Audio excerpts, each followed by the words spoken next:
Chers publics, chers téléspectateurs de Gandhi Malian TV, recevez nos salutations une fois de plus. Heureux de vous retrouver dans le cadre de cette émission hebdomadaire intitulée Parole aux Africains. Oui, les Africains s'expriment sur des questions d'actualité.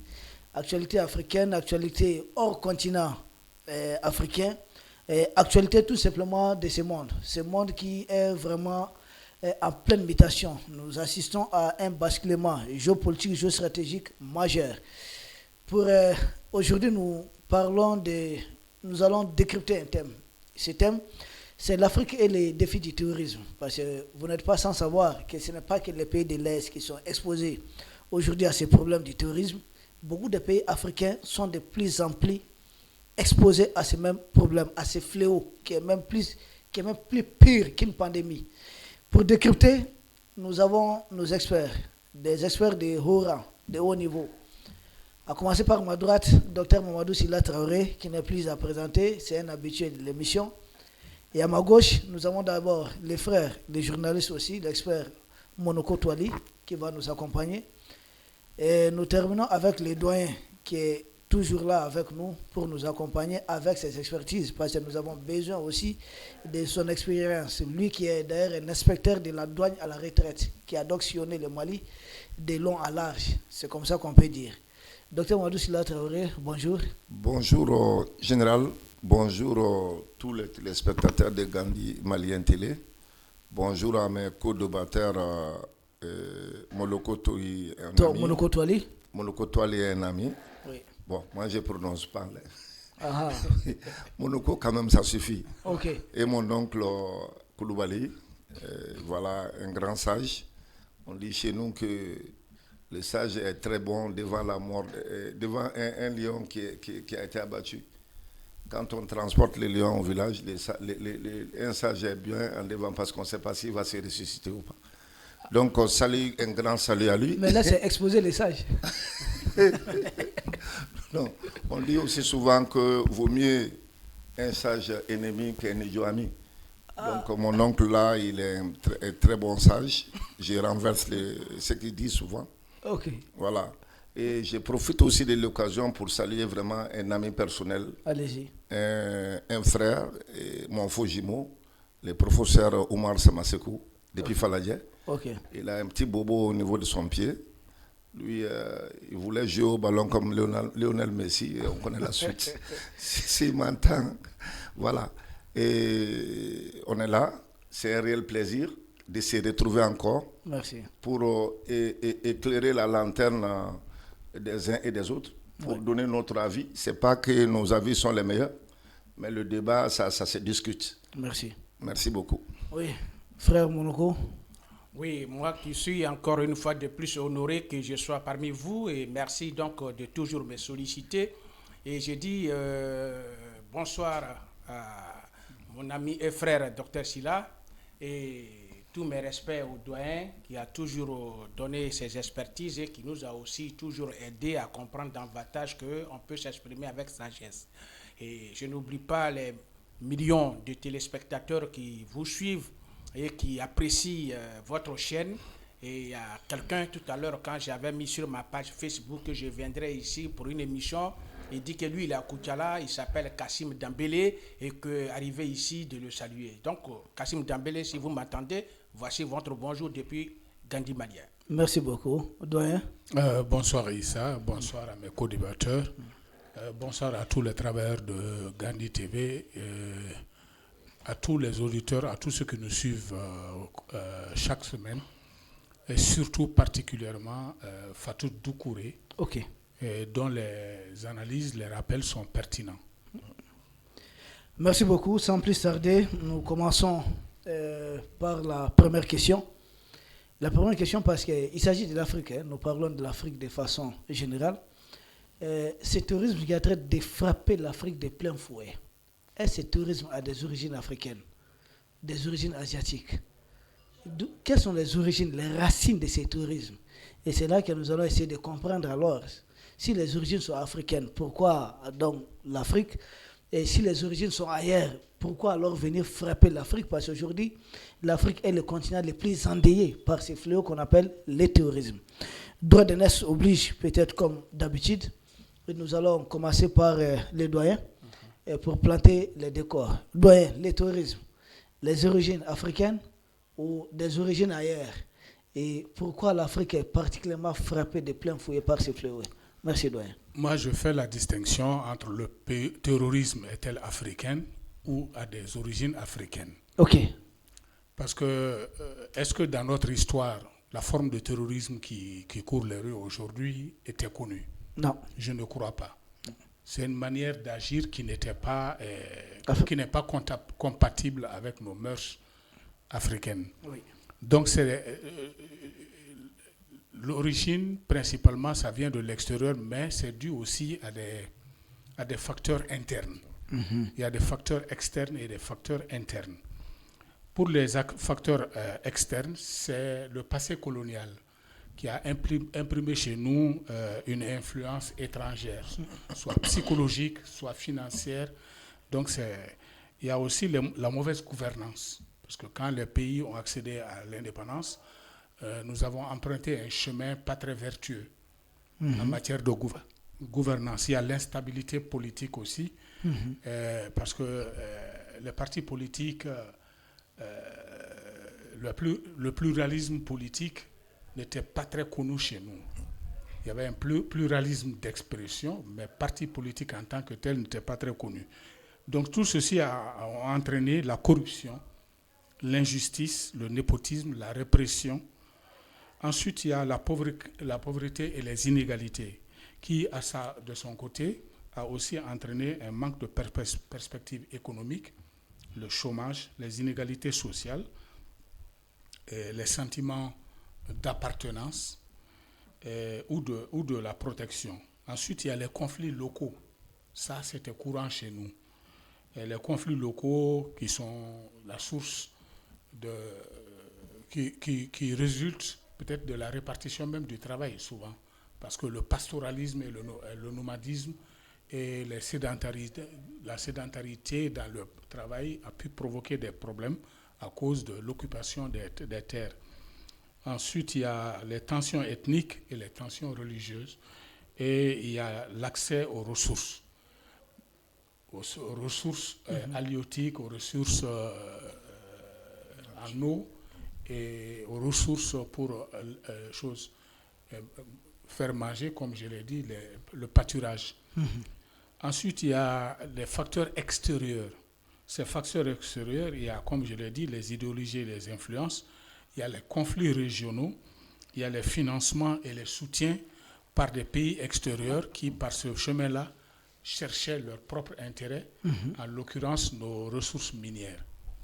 Voilà ce que je peux dire. Okay. Il y a des facteurs internes et des facteurs externes. Okay. C'est compliqué, mais c'est comme ça. Ok.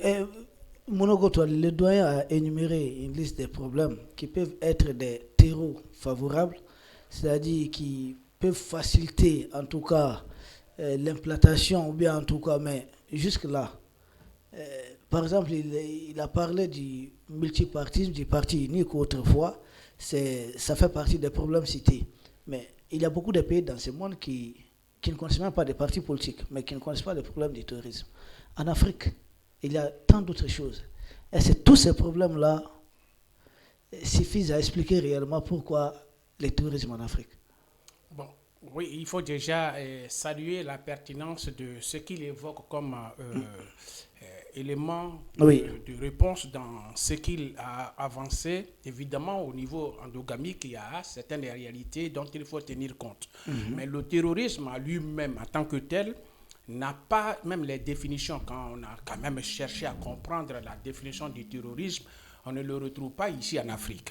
Voilà, ça part du principe que depuis le 1er siècle, il y avait déjà le terrorisme, une forme de contestation des pouvoirs établis avec une forme de violence. Donc le principe de violence était justifié donc au caractère. On a parlé des fascistes, on a parlé même de des anarchistes et autres.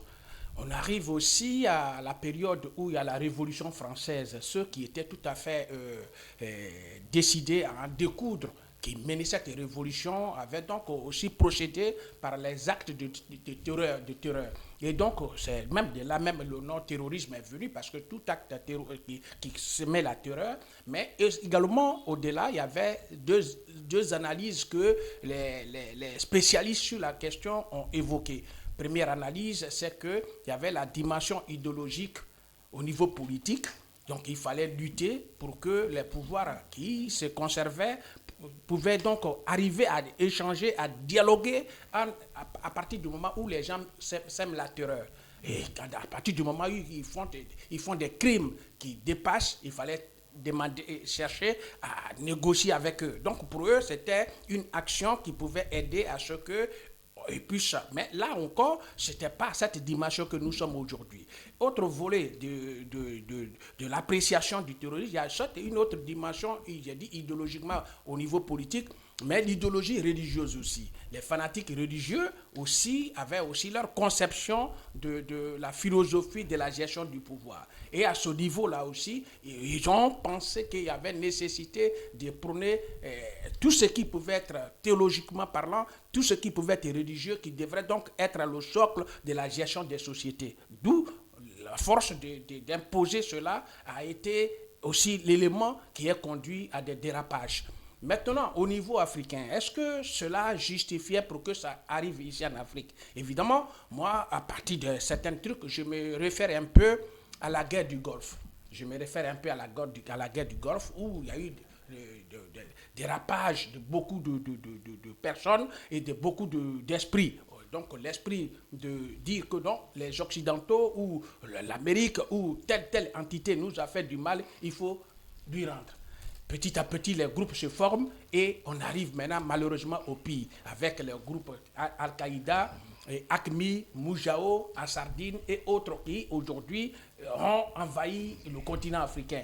Et on se demande, est-ce qu'effectivement au départ cela existait sur notre continent? Et c'est tout à fait évident que vous posez cette bonne question.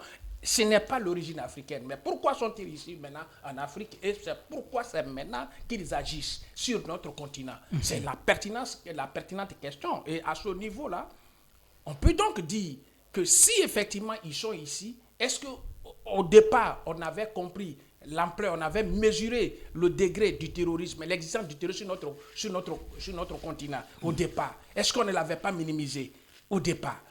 Est-ce que la définition première de ces terroristes, bon, d'autres ont été considérés comme des narcotrafiquants, d'autres étaient considérés comme des criminels, des délinquants. Or, à la matière, maintenant prenons ce qui nous arrive, actualisons cela. Avec l'actualité, on se rend compte que dans la logique de la conquête du pouvoir, ceux qui cherchent à en découdre avec les autorités ou bien les pouvoirs centraux, ont donc l'idée de recourir à d'autres moyens et solliciter la présence ou l'aide des criminels, des terroristes pour aller aboutir. Parce que c'est ça aussi l'objectif. Pour le cas spécifique du Mali, on a vu le MNLA qui est né en 2012. Parce que le terrorisme, on en parle au Mali à partir de 2012. Et il y a eu une idée, une philosophie de création d'un État, l'Azawad. Et on attaque l'État central. Le pouvoir central de Bamako attaqué. C'est très important de souligner cela. Et donc, pour attaquer et vaincre, c'est là aussi qu'on a compris l'existence de AQMI au Mali. Parce qu'avant ça, on n'en parlait pas. Qui est d'ailleurs créé au Mali en 2007. Voilà. Et on parle de Moujao, on parle de Ansardine, on parle de tous les mouvements criminels qui s'associaient donc aux rebelles pour affaiblir le pouvoir central de Bamako. Dieu merci, le pouvoir central avec ses armées, tout et tout, mais on a quand même constaté qu'à un moment donné, les 2/3 du territoire étaient sous leur tutelle. Oui. 2/3 du territoire. Et donc, on était dans une situation où on ne savait plus qui est politique et qui est criminel. Malheureusement, les politiques, ceux qui revendiquaient la sécession, c'est-à-dire des rebelles, n'ont pas eu à être désarmés. On ne les a pas désarmés. Et quand on ne désarme pas des gens qui ont les moyens, qui sont bien armés, ils peuvent toujours mettre en mal un régime en place. Et quels sont devenus ces criminels qui sont allés jusqu'à Djabali? Parce que l'histoire nous l'amène. Kona, Djabali ont été attaqués par ces rebelles. Mais ces terroristes. Au départ, oui. Or, Djabali n'est pas loin de Ségou.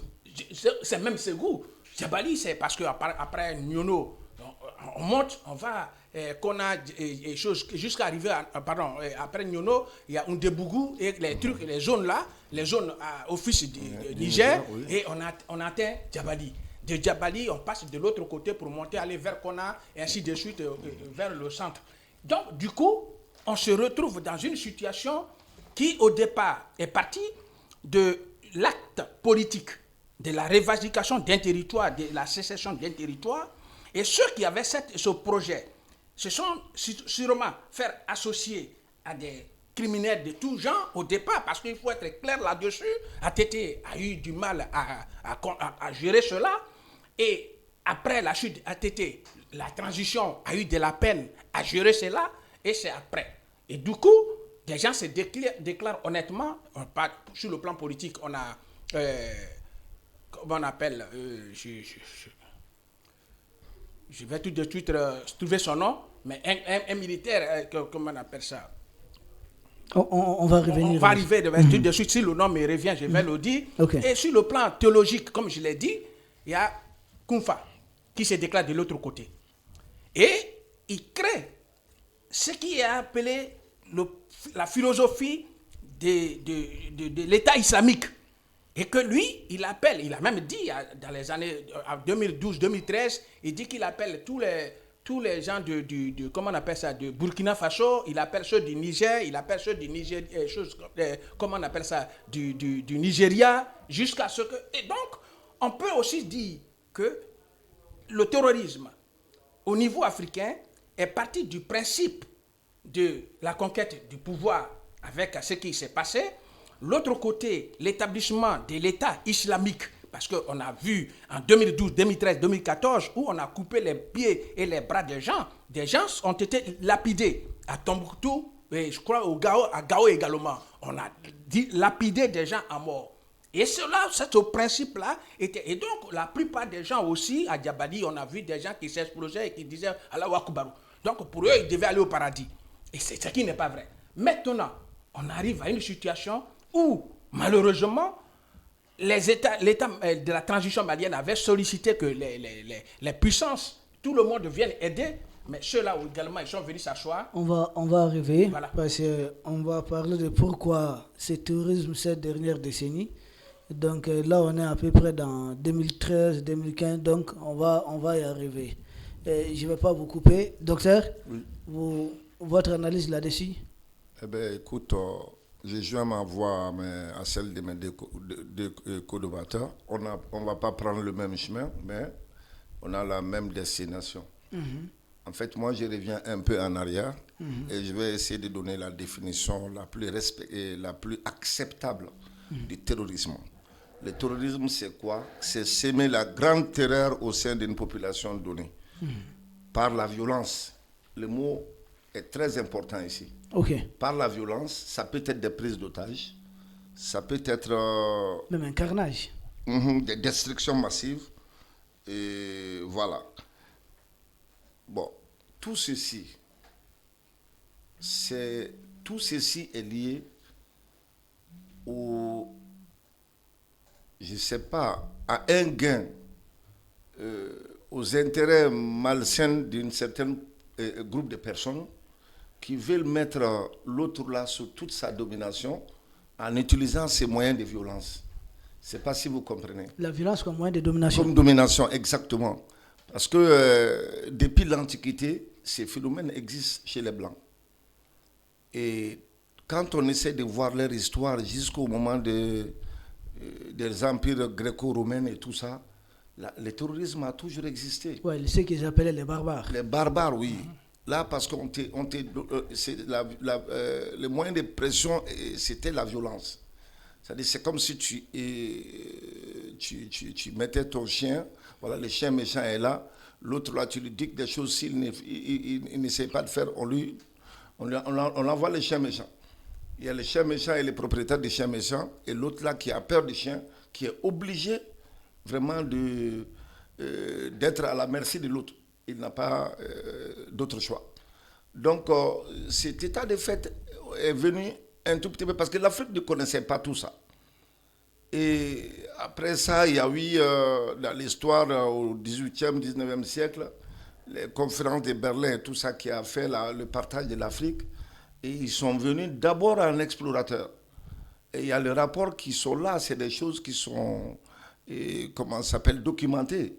Et les rapports de ces gens-là, ceux qui venaient comme explorateurs, il y avait des grands anthropologues là-dedans, des grands comme sociologues. Ils ont étudié de fond en comble la société africaine et ce qu'ils ont produit comme rapport. Et même du côté religieux, les évangélistes, là, on les a dit que vous ne pouvez pas montrer Dieu plus que, à ces gens, plus que, ils connaissent Dieu plus que vous. Ça a été dit dans un document en Belgique. Quand le roi Léopold II envoyait les évangélistes au Congo, il les a dit un certain nombre de choses. Je ne me rappelle pas beaucoup, mais il a eu à dire qu'ils connaissent bien Dieu. Que votre mission, ce n'était pas les inculquer voilà, les valeurs chrétiennes et tout, parce qu'ils ont aussi leurs valeurs à eux, qu'il faut tout faire pour changer. Ils ont leur divinité. Ils ont leur divinité. Et là, au partage même, aux indépendances, quand ils venaient, le Mali, le Soudan étaient un vaste territoire. Il n'y avait pas de Rwanda, il n'y avait pas d'Ouganda et tout ça là, c'était le Congo. Le bas Congo, le haut Congo. Le Mali, c'était le Soudan, il n'y avait pas la Mauritanie. Vous voyez, il n'y avait pas de Burkina Faso et tout ça. Ça, c'était l'Empire mandingue qui recouvrait toute cette zone-là. Nous étions un seul grand peuple. Un seul grand peuple. Et avec nos valeurs. Parce qu'il parle de beaucoup de choses. Il n'y avait pas de violence chez nous. Je donne un exemple sur ce qui s'est passé depuis le 12e, 13e siècle avec le pacte de Kouroukanfouka. Kouroukanfouka avait édicté une ligne de conduite extraordinaire où nos sociétés étaient bien stratifiées et bien organisées et on n'aimait pas de problèmes. Et le premier article de Kouroukanfouka dit que, comme ils ont eu à le dire, une âme ne vaut pas, n'a pas de valeur qu'une autre. Donc, tu n'avais pas le droit de transgresser les règles qui étaient là. Tout le monde vivait en parfaite symbiose. Voilà. Les colons, quand ils sont venus trouver ça, alors ils ont leur logiciel parmi nous-mêmes, parce que ce sont les facteurs endogènes, parmi nous-mêmes, ils ont pu vraiment corrompre certaines personnes et ils ont transformé certaines valeurs et mœurs, et c'est ce qui a ouvert tous ces débats-là. Okay. Donc, je continue un peu. Et voilà, et après les indépendances, il y a eu des présidents.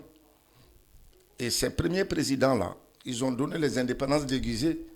Et je parle sous le contrôle des grands historiens et tout le monde sait qu'il y avait eu des accords coloniaux. Non, en fait, la France a donné des indépendances et puis elle a... Oui, c'est des indépendances déguisées. Oui, elle a repris la souveraineté. C'est incroyable ce qu'ils ont fait. Bon, après ces indépendances-là, ils ont mis... il y avait des grands panafricains qui étaient venus. On va arriver, ceux qui ont eu l'idée de créer l'OIA et tout ça, l'Union africaine. C'était des grands panafricanismes. Et à l'indépendance, leur rêve était de faire les États-Unis d'Afrique. Et je rends hommage aux grands hommes comme Modibo Keïta, Kwame Nkrumah, et voilà, Olympus, Sékou Touré et tout ça. Et parce que les Blancs et les colons et nous, c'est quoi? Notre union, c'est que tu meurs pour que tu vives là. Pour qu'eux ils vivent, il faut que nous, on meure. C'était ça, donc il fallait trouver tout. Après, ils ont éliminé, one by one, tous ces grands panafricains. Oui, Kwame Nkrumah a été renversé. Ils ont tellement de coups d'État assassinés, les Onyobé au Cameroun et tout ça là. Donc après ça, ils ont mis à leur place, alors, des militaires qui étaient dans l'armée française, dans l'armée coloniale française, comme les Eyadema au Togo et les Moussa Traoré au Mali. Maintenant, voilà, à un moment donné, quand les présidents ont vu le président français, je nomme ici François Mitterrand, lui, il est venu avec une autre idéologie dans les années 90, l'histoire de démocratie, les sommets de Bâle. Ouais. Comme si la démocratie était vraiment... française. Oui, comme si la démocratie était, comment s'appelle, la voie qui nous allait faire sortir de l'honneur. Parce qu'il disait, voilà, il y a la mauvaise gouvernance en Afrique, il y a ceci, il y a cela. Comme le doyen a eu le dire, il y a eu le pluralisme politique et tout ça. Donc, ça aussi, c'était un moyen de pression sur nous. Et après tout ça, les rébellions ont suivi. Au Mali, ça n'a pas commencé en 2012. Hein. Depuis le temps des Modibo, ils avaient commencé. Parce que... En 1963. Oui, ils avaient promis, comment ça s'appelle, à certains peuples du Mali, leur indépendance et tout. Alors, on les dressait contre le gouvernement comme les chiens de faïence, on se regardait. Modibo, quand même, a pu... à un moment donné, éteindre le feu. Mais après Moussa Traoré, en 90, il y a eu les accords de Tamaracet. Et on pensait que c'était fini. Le 6 janvier 91. Oui, on pensait que c'était fini. Donc, pour résumer tout ça, en 2015, il y a eu les événements. Ils ont pris les 3 régions les plus grandes du Mali. Bon, pour résumer tout ça... 2012. 2012, oui. Pour résumer tout ça, on pourra dire simplement que le terrorisme... créé de toutes pièces. Ce n'est pas un phénomène africain. Ils ont semé les grains du terrorisme sur notre sol. Nous, on ne connaissait pas ça. Et c'est un moyen de pression sur nous. Soit tu fais ça, soit on t'envoie ça. Au nom de quelle religion? De la religion musulmane, des djihadistes, des fanatistes. Ils viennent au nom du bon Dieu. Qu'est-ce que toi, tu peux aller enseigner une religion musulmane dans une ville où il y a 3 ou 4 mosquées, où il y a des afoussouls courants, des gens qui ont le Coran dans la tête, hein, et des zones où il y a des églises et tout. Les chrétiens et musulmans, on a toujours vécu en parfaite symbiose ici. Il y avait un baromètre social aussi, en plus de tout ça, qui est le Sinangouyan, et le cousinage à plaisantin, le respect dû aux aînés. L'Afrique, quand même, était immensement riche culturellement. Mais ces colons-là, vraiment, c'est regrettable, quoi. Ils nous ont... Pour terminer? Oui. Oui. Allez-y, terminez rapidement. Ces colons-là, je peux dire qu'ils nous ont foutu là-dedans, quoi. La merde ici. Excusez-moi, le terme est un peu fort, quoi. Non, ça va aller. Avant de revenir vers le doyen, Monogo Toali, vous étiez dans cette dynamique d'expliquer, parce que vous êtes parti de l'historique jusqu'à arriver maintenant, pourquoi cette recrudescence, cette dernière décennie principalement. 2012, d'accord, ils ont fait cette invasion, mais si nous constatons de 2015 à maintenant, c'est là que ça s'est implanté au Burkina, parce que Blaise Compaoré renversé en 2014, donc ils ont besoin de, voilà, vous comprenez un peu certaines raisons, mais pourquoi cette recrudescence du terrorisme, surtout cette dernière décennie, ces 10 dernières années, c'est là que les terroristes vraiment ont été très instrumentalisés. Docteur l'a dit, on ne peut pas, la question religieuse, vous l'aviez évoqué, idéologie religieuse, c'est de n'importe quoi. Parce qu'ils arrivent dans des villages où il y a déjà des mosquées. Les mosquées, là, ce ne sont pas eux qui ont payé pour la construction de ces mosquées.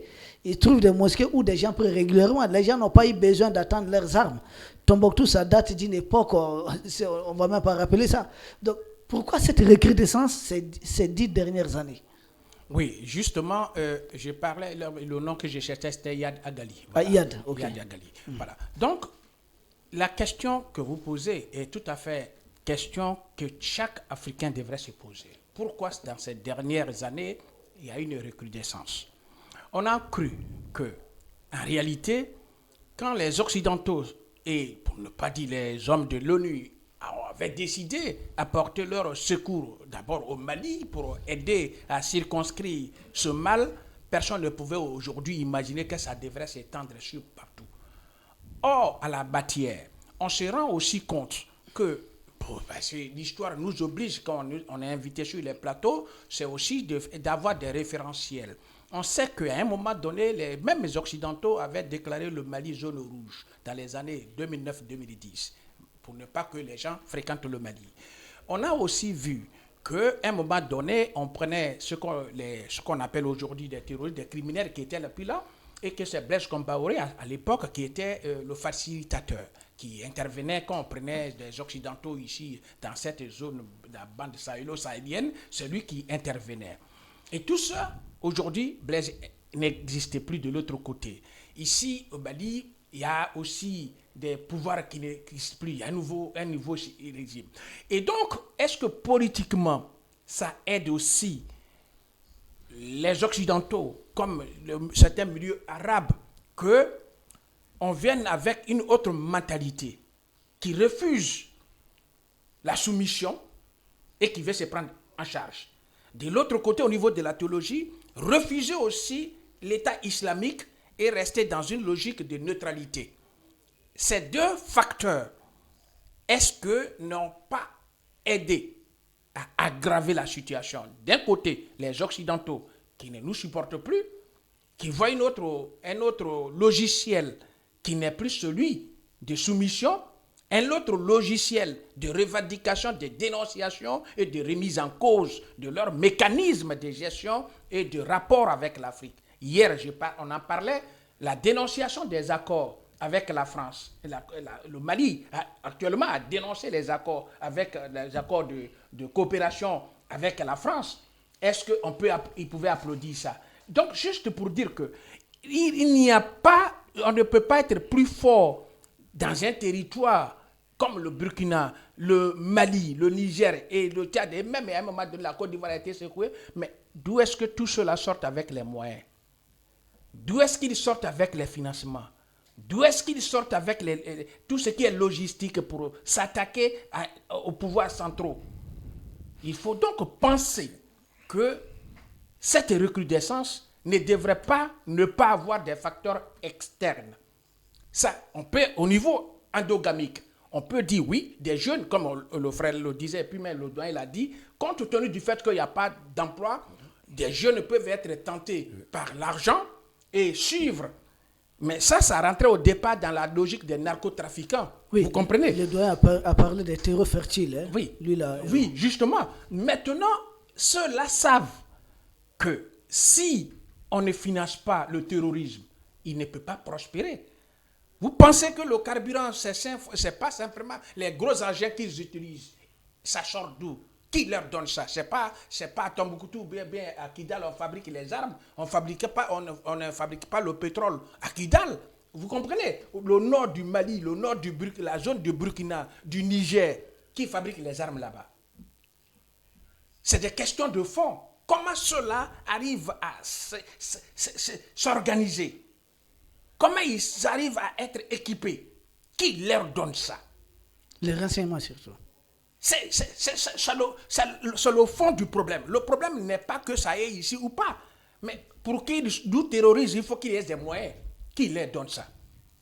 D'où est-ce qu'ils sortent avec des armes, les bombes, même que ce soit si c'est une bombe même artisanale, qui leur donne la technicité?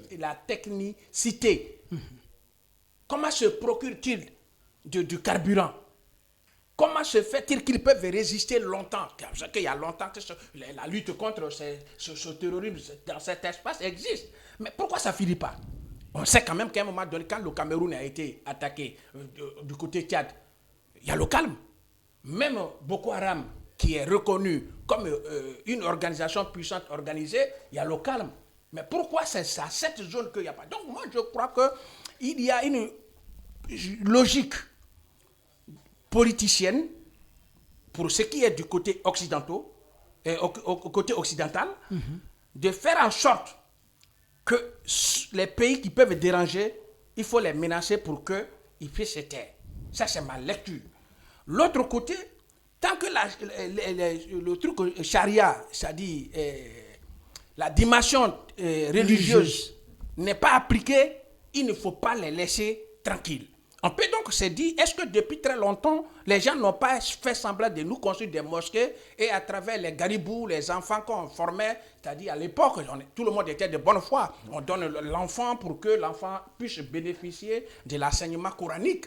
Mais où se trouvent tous ces enfants? La plupart de ces enfants sont devenus des terroristes, des criminels. Oui, c'est une réalité. Vous avez dit que la société les a fabriqués aussi. Oui, on a fabriqué des gens. Peut-être qu'on ne savait pas pourquoi on le faisait. On ne savait peut-être pas pourquoi il nous amenait sur ce terrain. Même certains prêcheurs, il a fallu que certaines autorités, à un moment donné, disent non, sachez vos prêches, il faut régler ça. Sinon, il y a des prêcheurs même qui encourageaient pour qu'il y ait, comment on appelle ça, l'État, même la charia, les gens ont applaudi alors qu'on a coupé les bras des Africains. Si on coupe les pieds d'un Malien, c'est les pieds d'un Africain qu'on coupe. Oui. Donc, moi, je crois que l'ampleur est à 2 niveaux. Le premier niveau, ça c'est idéologique, politiquement parlant. L'autre niveau, idéologique, religieusement parlant. Et c'est ces 2 facteurs-là. On prend l'exemple de Koufa dont j'ai parlé tout à l'heure. Au niveau politique, du côté de Yag Agali et les autres. Vous comprenez? Donc, c'est cette lecture-là, moi, je crois qui doit être approfondie pour aider on arrivera peut-être là, comment circonscrire. Mais la propagation, pourquoi dans ces derniers temps, ça bouge? Mais les gens de la France semblent ne plus être au pouvoir. Donc, si ça n'est pas au pouvoir, la France, c'est eux qui ont même dit que la zone Golfe de Guinée, c'est eux qui ont dit que le Golfe de Guinée est menacé. Ce n'est pas les Africains qui ont dit ça. Oui.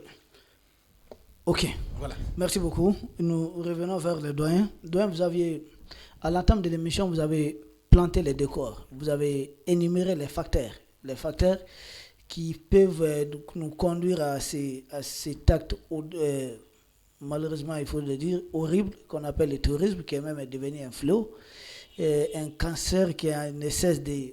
Maintenant, parmi tout, vous avez cité de nombreux facteurs, mais en ce qui concerne les multipartisme, par exemple, nous l'avons intégré au Mali en 92. De 92 jusqu'à 2012, ça nous fait à peu près 20 ans.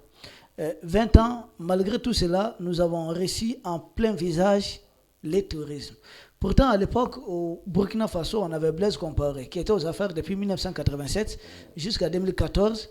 Avec lui, au moins, ils n'avaient pas cette question. Non, ils n'avaient pas de terrorisme. Oui, ils n'avaient pas de terrorisme, mais Blaise Compaoré négociait avec Iyad. Il recevait Iyad et autres. Est-ce que le problème est vraiment politique, doyen? Le problème est économico-politique. Allez-y. Les choses n'ont pas commencé maintenant, elles se sont accélérées. Ok.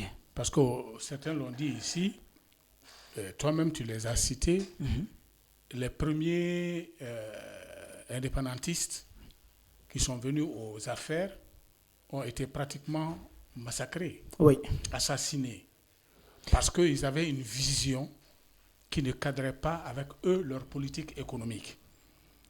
Mais ensuite, il y a eu le choc pétrolier de 1973, où les Arabes nous ont donné l'exemple du bénéfice qu'on pouvait tirer d'un regroupement autour d'une matière première.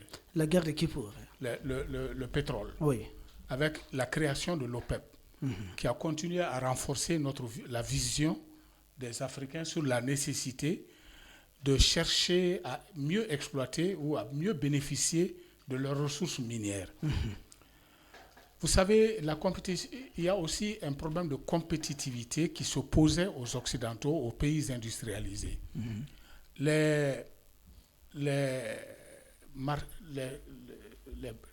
Comment est-ce qu'on peut dire ça? Ceux qui achètent, ceux qui vont chercher les produits finis, ont toujours le souci de payer les meilleurs produits à un prix bas. Donc cela fait que ça institue entre les industriels une certaine compétitivité. Or, l'OPEP, en se mettant en place, a démontré qu'il va y avoir, en essayant de tirer profit de leurs ressources minières, l'OPEP a donné le ton. Et les autres savent que en passant par ce chemin-là, on peut aussi tirer profit de nos ressources minières. Et donc, ceci a amené une certaine raréfaction des matières premières. Ça a commencé par l'OPEP. Le carburant n'était plus à bon prix. Or, toute l'économie tournait autour de l'énergie. Comme le disait, je ne sais pas, j'ai oublié son nom, l'énergie, c'est l'économie. Alors, la raréfaction a commencé. Ils ont changé le système. Au lieu de tuer, parce qu'ils arrivaient de plus en plus, ils faisaient des coups d'État, On a commencé à savoir qu'ils font des coups d'État dans leur propre intérêt. Maintenant, ils ont changé le fusil d'épaule. Il y avait cette affaire de profiter des indépendantistes qu'ils avaient exploité à fond, mais qui échouaient à chaque fois. Maintenant, on a ajouté les terroristes, les djihadistes et toute cette horde de bandits qui, pensant travailler pour l'aboutissement d'une cause, sont en train de servir une autre cause. En un mot, il y a une prise de conscience qui a cumulé à partir des années 2010, qui a fait que les Africains, de plus en plus, se sont rendus compte que le système économique sur lequel se basait le colon français, leur économie était basée sur un tritype que Nathalie Yamb a dénoncé. La gratuité, le monopole d'abord, la gratuité et la vassalité. C'est ce qui est le support de l'économie française et qui était en train de s'effriter par le fait que des panafricains ont commencé à attaquer le fondement de leur système et les politiques se trouvaient de plus en plus butés à leurs limites. Quelqu'un qui fait 42 ans de pouvoir, tu parles de démocratie, il y a une limite. Quelqu'un qui a le pouvoir pendant toutes ces années, qui fait des élections, il se fait réélire, alors que, à contrario, le peuple s'appauvrit de plus en plus. Et donc, il y a des contradictions internes à tout ça. Ils ont voulu habiller ça à partir de 1980-90, avec la boule, comme tu l'as dit, d'un habillage démocratique. Et tout ça, ça est en train d'éclater, d'exploser. Et donc, ils ont enfourché le cheval du terrorisme pour déstabiliser les États. Et c'est à cela qu'on est arrivé dans des années 2010 à maintenant. Et tout ça, Et aujourd'hui, ceux qui avaient tenté, on ne fait rien de nouveau, ceux qui avaient été tentés par nos pères fondateurs de nos républiques a été repris par 3 courageux officiers de l'AIS qui ont montré un chemin. Ce chemin est d'autant plus dangereux qu'il met en péril tout l'équilibre et tout le reposoir de l'économie française, principalement.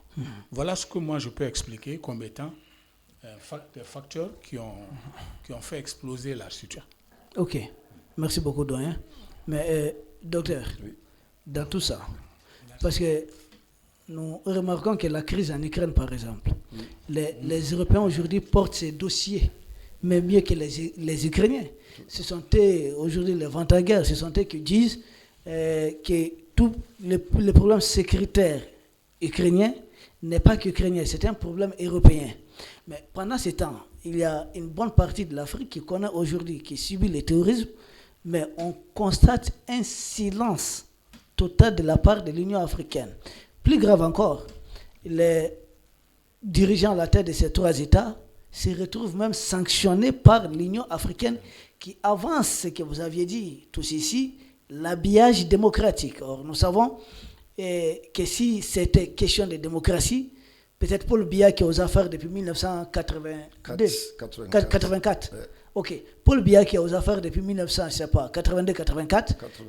Est-ce que c'est une question de démocratie? Devait-il siéger toujours au niveau de l'Union africaine?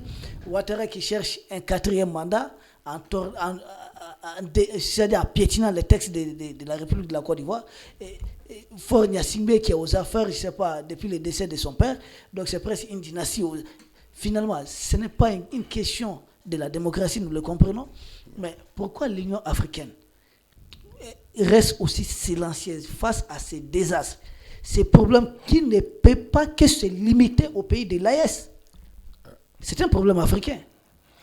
Pourquoi ce silence de l'Union africaine? Une très belle question, Général. Très, très belle question. Une question pertinente. Et je rends hommage encore au père fondateur de l'Union africaine.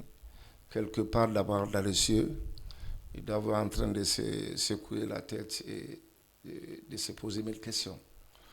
Et quand les Modibo Keïta, les Gamal Nasser et autres avaient décidé de créer l'Union africaine, c'était vraiment pour prendre comme modèle les États-Unis d'Amérique. Oui. Parce que les États-Unis d'Amérique, quand ils ont eu beaucoup de problèmes pour arriver à faire l'union de 50 États comme ça et vraiment de dominer le monde. Ils ont posé une économie très solide à travers l'homme et tout ça, là, les compétences, et ils ont ouvert leur territoire à tout ce qui était bon. De venir, ils ont vraiment créé un modèle.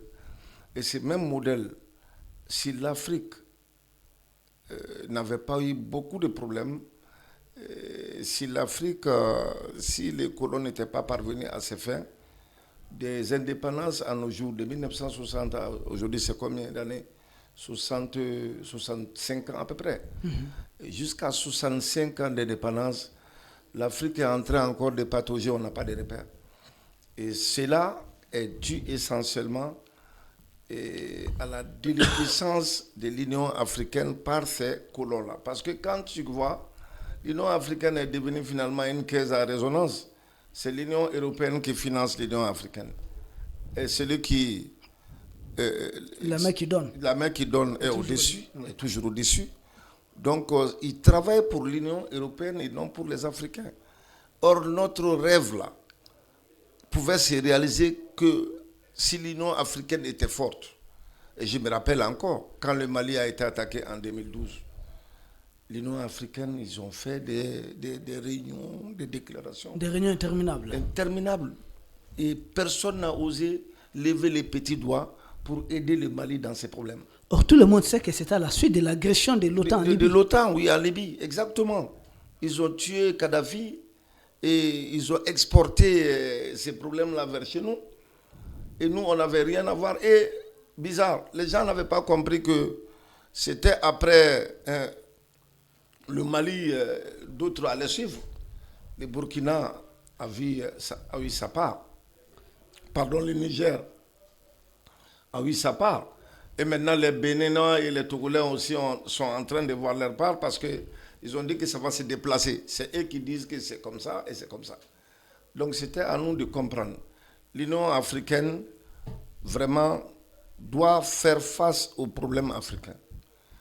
Et moi, c'est regrettable quand on voit lors des sommets de l'Union africaine à Addis Abeba là-bas, et quelques blancs qui sont là, quelques colons qui sont là, et c'est eux qui décident de tout, et même souvent les discours qu'on doit lire.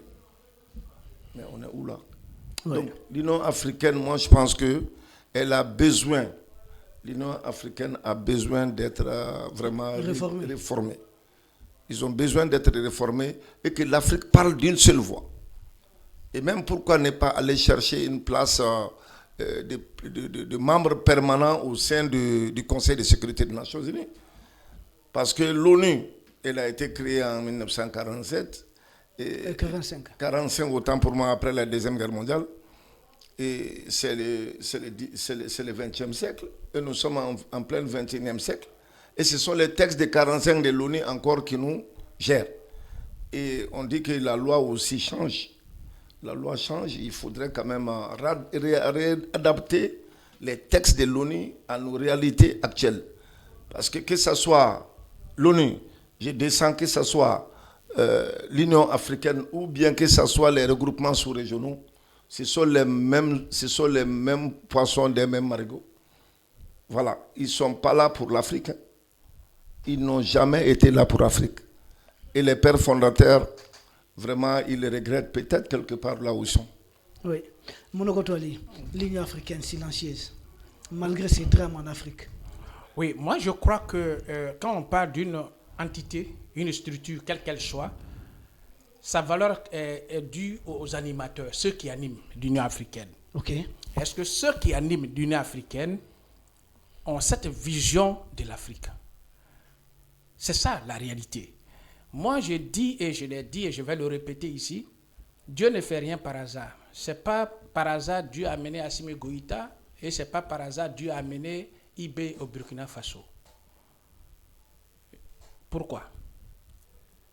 Laurent Gbagbo, quand il a dit merde et qu'il va changer avec son esprit panafricain pour remettre tout en cause, il a été frappé par une rébellion.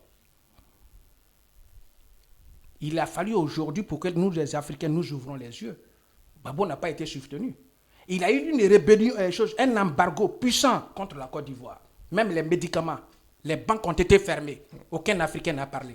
Aucun pays, aucun chef d'État africain n'a dit non. Tout le monde était derrière. Hormis Robert Mugabe.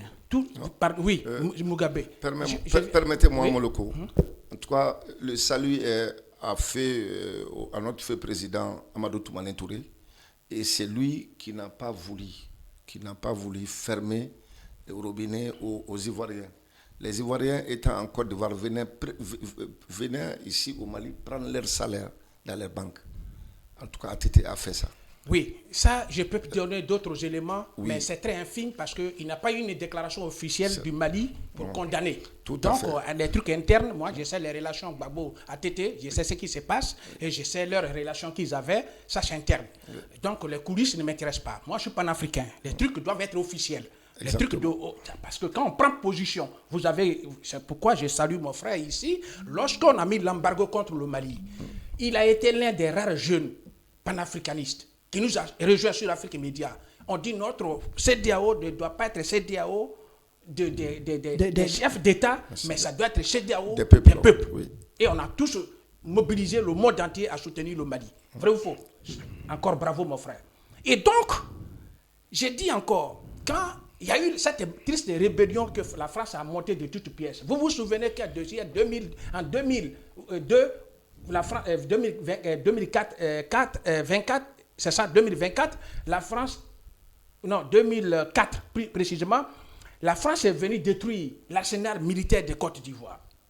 Pour dire qu'ils ont perdu quelqu'un à Bouaké, leur avion serait abattu par l'armée ivoirienne. Ils sont venus tout détruire. La France a manipulé, a fait tout. Les Ivoiriens se sont levés, ils ont fait les patriotes. On a dit non, les patriotes là, c'est des milices, ils tuent les gens. Vous me suivez? Le problème à Ouattara, dont on parle aujourd'hui, c'est pourquoi j'ai toujours eu le courage de dire le Mali devrait applaudir Ouattara. Le Burkina Faso devrait applaudir Ouattara. Parce que c'est eux qui disaient à l'époque, oui, on dit qu'on ne l'aime pas parce qu'il est musulman, on ne l'aime pas patati patata. Et qu'il y avait certains panafricanistes au Mali qui disaient non, celui-là on ne veut pas. Les rebelles ivoiriens étaient où? Ils étaient dans quel pays? Dieu merci, Dieu a voulu que ces gens-là viennent. C'est pourquoi Ibé a eu le courage pour dire on nous a fait haïr Gbagbo pour rien. Oui, il a dit. On nous a fait haïr Laurent Gbagbo pour rien. Donc le panafricanisme, le combat n'a pas commencé aujourd'hui. C'est un combat qui a été, mais il n'était pas compris. On l'a compris. Oui, mais frère, c'est pourquoi Monoko, je viens, je ne vais pas vous couper. Nous sommes entre Africains, donc il faut... Là, vous avez rappelé un peu l'histoire. L'histoire et les faits sont très têtus. Oui. Nous devons passer, le public nous suit, les gens doivent réellement être soutiennus. Oui. C'est désordre en Afrique de l'Ouest, en grande partie, ça a commencé avec Félix Houphouët-Boigny, qui a contribué à l'élimination de plusieurs chefs d'État. Oui, mais là, encore, je viens. Oui, Houphouët-Boigny a été combattu par Gbagbo. Donc, je suis dans une dynamique, je suis d'accord. Je viens, je n'ai pas fini. Okay. Je donne juste quelques exemples. Et d'ailleurs, Alassane Dramane Ouattara aujourd'hui, qui est vu comme le problème d'Afrique de l'Ouest, vous avez bien cité les autorités politiques qu'il faut distinguer du peuple. Parce que généralement, la France met ses hommes à la tête des États. Par exemple, moi, je distingue Houphouët-Boigny du peuple ivoirien. Oui. De tout ce qu'il a commis, on ne va pas mettre ça sur le dos des Ivoiriens. Oui. Ce que Ouattara fait aujourd'hui, on ne va pas dire que ce sont les Ivoiriens. On dit bien que c'est le régime Ouattara. Que ce soit ces Ouattara-là, Blaise Compaoré, qui a servi de base arrière principale aux terroristes, ce qu'on appelle rebelles, que moi j'ai tout le temps appelé terroristes, ces gens sont arrivés au pouvoir grâce à Félix Houphouët-Boigny. Ouattara fait partie de ses fabrications. C'est Félix Houphouët-Boigny qui a fabriqué Ouattara, vous êtes d'accord avec moi? Oui. C'est lui, sachant que c'est un citoyen voltaïque, c'est lui qui a fait de lui Premier ministre de la Côte d'Ivoire. C'est ça. Blaise Compaoré encore, c'est une fabrication de Félix Houphouët-Boigny, sachant bien que c'était Thomas Sankara qui était le leader aimé, charismatique. Il a tout fait, il a retourné Blaise Compaoré, éliminé physiquement Thomas Sankara, implanté Blaise Compaoré là-bas, prendre un ressortissant voltaïque, en faire un Ivoirien, un Premier ministre de la Côte d'Ivoire, s'aimer les germes des chaos. Et d'ailleurs, je pense depuis à l'époque, Gbagbo avait tout à fait raison. Et je pense qu'on est tout à fait dans la continuité d'un problème créé par Félix Houphouët-Boigny et les différents présidents français, à commencer par De Gaulle, Pompidou, Valéry Giscard d'Estaing, jusqu'à le dernier président qu'il a connu, François Mitterrand. C'était juste pour préciser cela, si vous avez peut-être certains éléments, et puis on continue. Oui, mais la précision est détail, et je salue cela. Oui. Et cette précision est détail. Maintenant, à partir de 90, il y avait la décision de la rupture. Parce que le plan politique était créé, le multipartisme, les partis uniques comme les Moussa Traoré, Houphouët-Boigny et tout cela, et même au Bénin, l'autre, comment on l'appelle, Mathieu Kérékou, avait été remis en cause. Donc c'était une nouvelle dynamique. Et dans cette dynamique, l'élan de cette dynamique était porté par Laurent Gbagbo. C'est parce que l'histoire doit retenir cela. Et malheureusement, la même France vient lui apporter une rébellion. Cette rébellion, malheureusement, la CEDEAO, parce que tu parles des institutions, c'est peut-être pour arriver à CEDEAO et à l'Union africaine. Parce que ces organisations, si elles étaient animées par nous aujourd'hui, les panafricanistes que nous sommes, on aurait à ce temps-là dit, Gbagbo ne méritait pas ça. Il ne mérite pas d'encaisser une rébellion. La même rébellion, une rébellion frappe le Mali, à Tété. On tue d'abord Kadhafi.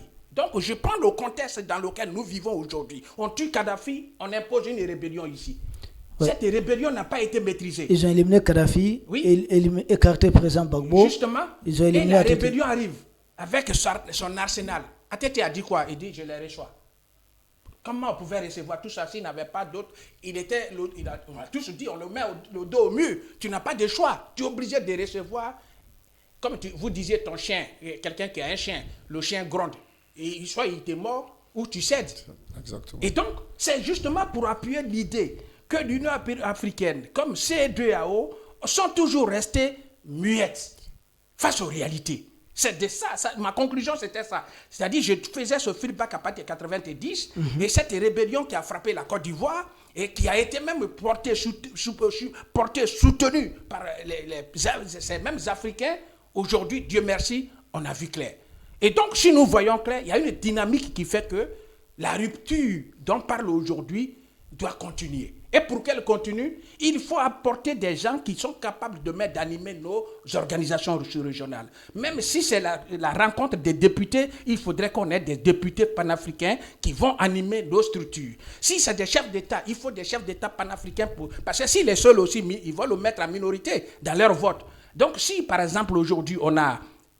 Jusqu'à aujourd'hui, qu'on le veuille ou non, on a, même si demain quelqu'un changeait pour suivre la même logique de Assimi Goïta ou de IB, ça c'est ma lecture, et qu'en Côte d'Ivoire, quelqu'un qui a fait cette lecture au Sénégal, ainsi de suite, vous verrez que l'Union africaine, la CEDEAO, vont changer de logique. Or, on ne peut pas changer de logique si ces organisations-là ne sont pas animées par des gens qui connaissent l'Afrique et qui voient l'Afrique comme nous la voyons aujourd'hui. Tu n'es pas parlementaire. Ceux qui décident au niveau des parlements ne posent pas la question africaine comme nous la possédons aujourd'hui. Ils vont décider de quoi? L'Union africaine va décider de quoi? Vous avez tout de suite parlé de l'âge. Avant, je ne sais même pas quel âge j'avais lorsque au niveau du Cameroun, Paul Biya prenait le pouvoir. Guinée équatoriale. Ainsi de suite, les autres chefs d'État qui existent, comme vous avez même parlé de choses, le fils au Togo, Faure Gnassingbé. Mais si on voit tout ça, qui va condamner même le troupetouillage? Qui va dire que mon ami, ce que tu fais n'est pas bon? Que tu es en train de faire coup d'État constitutionnel? Qui va dire ça? De vous à moi. Qui va accuser Ouattara aujourd'hui entre si ce n'est pas nous qui pouvons avoir le courage pour dire non, ce qu'il fait n'est pas bon? Ne vous attendez pas à Gnassingbé, Faure Gnassingbé pour condamner. Ne vous attendez pas comment on appelle ça, Bongo pour condamner. Ne vous attendez pas au président Denis Sassou Nguesso pour condamner Ouattara. Donc c'est pour dire que la question que vous posez est une question d'une grande importance. Elle est pertinente. Mais combien de gens qui pourront l'attendre, même s'ils attendent, qui sont ceux qui seront touchés par la lecture que tu as? Ok. C'est ça le fond. Sinon, Houphouët-Boigny, tout le monde sait qu'il a mis la misère partout. Tout le monde, personne ne le conteste. Personne. Laurent Gbagbo, même quand il est rentré de l'exil, Houphouët a mis l'argent sur son compte. Il a été le rare seul Ivoirien qui a dit non, moi je n'ai pas travaillé 6 ans, 8 ans, j'étais en exil, je ne peux pas prendre des milliards qui ne m'appartiennent pas. S'il avait pris, il était aussi dans le panier de Houphouët-Boigny. S'il ne t'a pas tué, il te corrompt.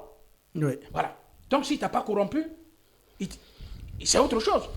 Et donc, s'il a amené un monstre, Oui. ce monstre-là, on va faire quoi? Ensemble, nous allons essayer de gérer le cas de ces monstres. Doyen, nous revenons vers vous. C'est une problématique posée par le frère Monoko. Mais doyen, qu'on ait des divergences au niveau politique. Tel fait 2e mandat, 3e mandat, 4e mandat. Disons même qu'ils prennent leur 10e mandat, d'accord. Mais aujourd'hui, il y a un problème qui se présente à nous. Ce problème n'est pas ni parce que vous êtes à votre premier mandat ou vous êtes à votre, je ne sais pas, 8e mandat. C'est le problème. Le Cameroun est frappé aussi de plein fouet par ce qu'on appelle Boko Haram, qui frappe aussi le Tchad, qui touche le Niger. Donc partout, ils ont créé un groupe qui déstabilise plusieurs pays africains à la fois.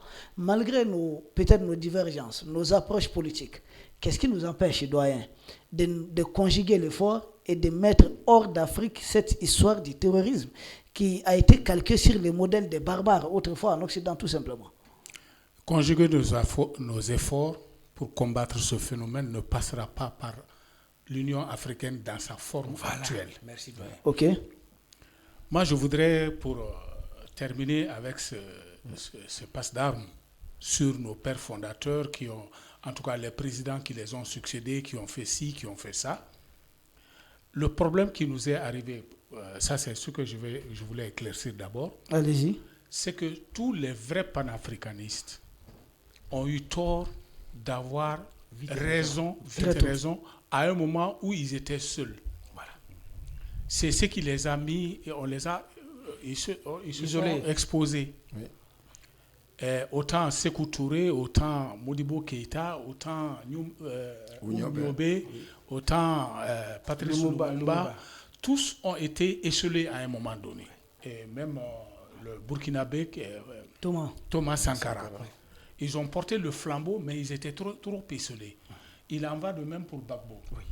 Et donc, je l'ai déjà dit ici, nous avons des choses à reprocher aux autorités ivoiriennes. Mais les Ivoiriens, eux aussi, ont des choses à nous reprocher.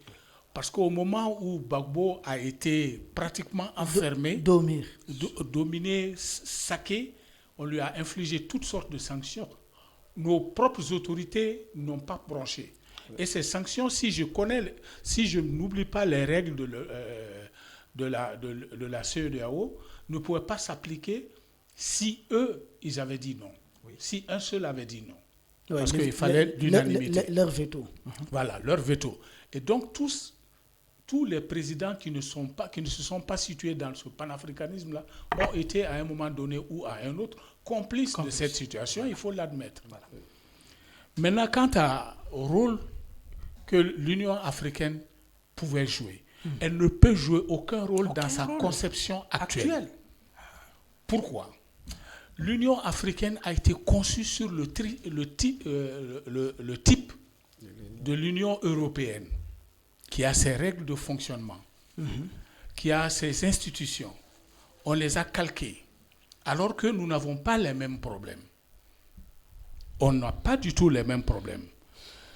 Et on a voulu créer en ce moment le groupe de l'Afrique, Caraïbes et Pacifique. Le groupe ACP, pour essayer de prendre certaines choses en marche.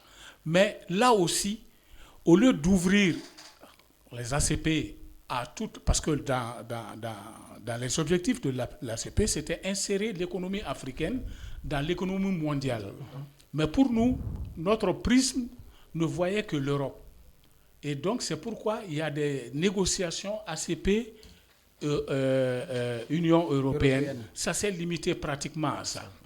Or, ce n'était pas ça. Ils devaient intégrer l'Afrique. En fait, les ACP ont changé de nom, Organisation des États ACP, devaient s'élargir et embrasser tous nos problèmes avec les autres pays. Ils ne l'ont pas fait. Je prends un exemple. le général Lecointre, Lecointre dans sa fameuse interview où il a dit qu'il faut qu'il revienne ici, on ne peut pas laisser les pays africains à nos portes être envahis par des djihadistes parce qu'il y va de notre propre sécurité. Il a dit une phrase qui était extrêmement importante. Il a dit il faut que tous, c'est-à-dire il parlait des Occidentaux, que l'on se mette ensemble pour agir en commun.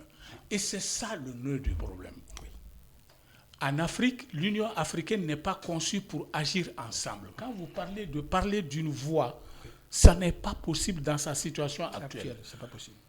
C'était ça l'idéal fondateur de l'Union africaine, par les pères fondateurs. Agir d'une seule voix. Mais c'est ce qu'ils ont réussi à abolir, à abattre. Donc l'Union africaine ne peut pas parler aujourd'hui d'une seule voix. Et moi, je dis, les pays ACP, ils sont combien? Il y a pas 48 pays africains, même pas tous les 54 pays.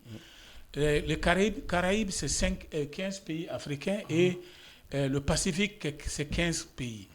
Mais ces pays sont tellement loin de nous, les Caraïbes, le Pacifique. Vous savez, au fil des ans, la culture aussi change. Et nous mettre dans les mêmes choses avec eux je ne pense pas qu'on ait les mêmes problèmes. Même aujourd'hui en Afrique, quand on dit l'Union africaine, pour moi c'est un rêve aujourd'hui. Tant il n'y a pas une Afrique, il y a des Afriques. Il faut le constater. Oui. Maintenant, il faut qu'on enclenche une réforme. Je l'ai dit l'autre jour sur le plateau, je continue à le dire. Il faut une réforme de l'Union africaine pour lui donner d'autres objectifs, d'autres perspectives, pour l'asseoir sur des bases qui ne sont pas les bases qui confinent aux syndicats des chefs d'État. Des chefs d'État. Et quand on dit il faut que ce soit l'Union africaine des peuples, en fait, il faut que l'Union africaine soit l'Union africaine des États pour la conquête de leur indépendance, de leur souveraineté. Aujourd'hui, là où on est. Ça, c'est le premier volet. Mais qui pourrait enclencher cette réforme de l'Union africaine? Bon, on en viendra, je crois, parce que c'est ma proposition, là. Moi, je peux aller plus loin. Allez-y. C'est-à-dire, les panafricains ont fait du très beau travail.